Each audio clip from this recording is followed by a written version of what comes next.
If you're an overthinker or an overplanner like me, you might find it difficult to make decisions. You might feel stressed, overwhelmed, and even paralyzed with all the choices you have.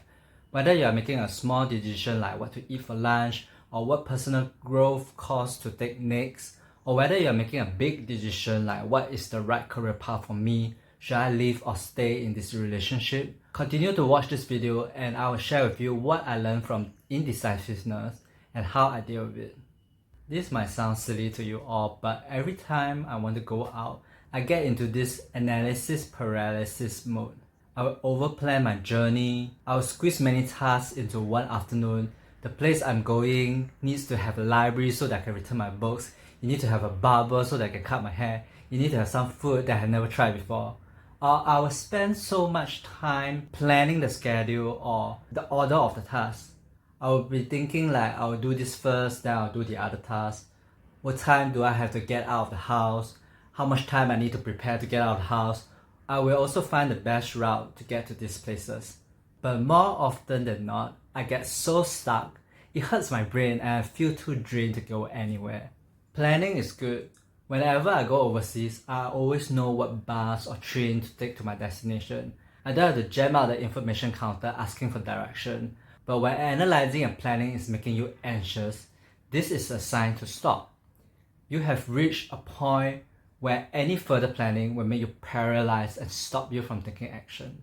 What I realized is that this indecisiveness that we have is caused by fear. And apart from flight or fight, the other common way of dealing with fear is freeze. So when we are trapped in this overthinking mode, we become so indecisive and fearful. We froze, we're paralyzed, we are stuck. We can't take any action. Fear can come in many forms. It can be a fear of making a mistake. For example, what if I choose this career and it's wrong for me? What if I discard this possession that I don't like but later I need it? It can also be a fear of missing out. If I choose this activity, I will have no time to do the other activity. If I eat this food, I will not have the stomach space to eat the other food. It can also be a fear of uncertainty. For example, you might think, I don't know what will happen if I choose this path. It's so unpredictable. That's why you find yourself gathering all the information you can find before making a decision. So how do I deal with indecisiveness and fear? The solution is movement. When you're so deep in indecisiveness, any movement is better than the feeling of being paralyzed and stuck, as though you cannot move. When you're so much in your mind, you want to take the attention away from your mind to something else like your body or your heart.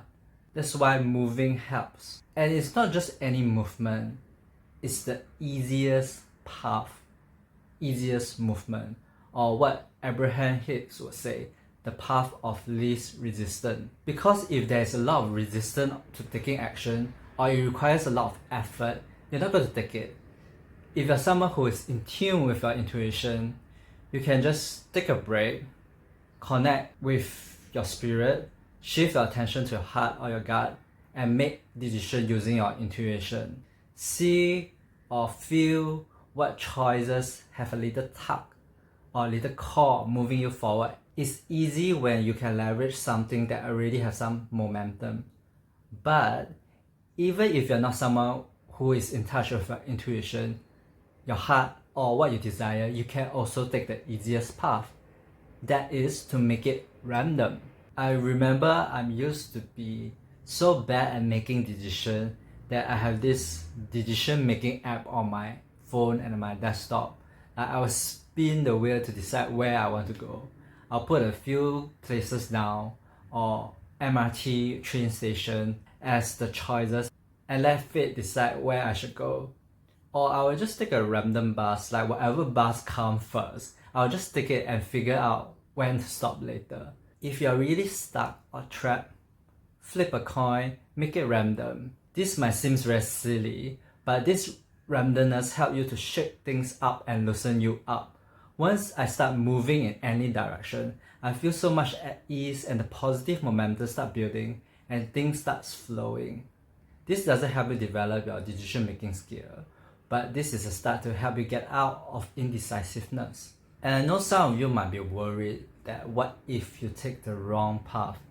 But the purpose is not to be right or be perfect or be better at making decisions.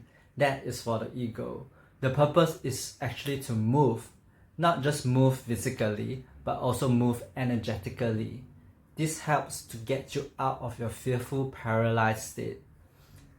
I always like to use the Google Map analogy. You can stand still in one direction and spend time figuring out how to go to your destination. Maybe you are like looking here, oh, here's the building, there is the building, I need to walk straight, then turn left and then right to reach my destination. You might get so entangled in your mind that you are too afraid to do anything or too afraid to make a mistake. Alternatively, you can just start walking in any direction, and your Google Map will tell you which building you're approaching. If you are in the wrong direction, away from your destination, you will know instantaneously. So just turn around and change your direction. Even if you walk the wrong path, the Google Map will recalibrate and give you a new path to your destination. Like Google will always help you figure out. But if you don't walk, you don't have any new information to tell you that whether you are in the right or wrong direction, and you'll be forever stuck in your current location. There is no such thing as the bad decision. 9 years ago, I left my accounting job to become an animator. After 3 months in the job, I have this vibe that it's not right for me, and so I left the industry.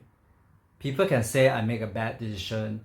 I spent more than 2 years studying, learning animation, only to realize that it wasn't right for me. But the thing is, I wouldn't know that being an animator is not a right job for me. It's until when I immerse myself into the job and experience the job for myself that I know. You see, learning animation and doing animation are two different things.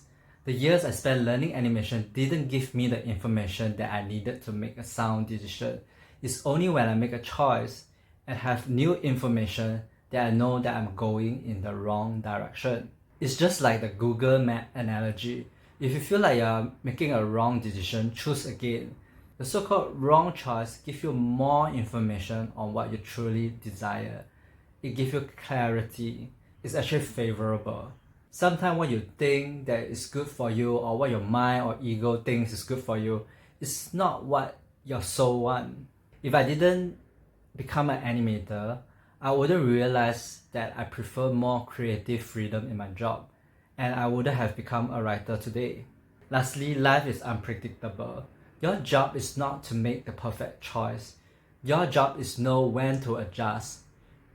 I remember the first time I went overseas for a vacation. There's no such things as Google Maps. Before I went to Taiwan with my friends, I planned out how to get to each destination. I'm so confident in getting to each attraction, but you know what? When we dropped our luggage in the hotel and we came out, my friend just started walking before I even got a chance to take out my map. I'm like, what? Where am I? Like, how am I going to go to each place? I lost my bearing. So planning is great, but sometimes you just have to adapt. You just have to go with the flow and be spontaneous. And this is from someone who isn't spontaneous to begin with. If you are an overthinker like me and thinking too much hurts your brain, you can watch this next video on how to stop overthinking. Also, do check out my book on the disbelief habit to learn more about being mindful of your thoughts.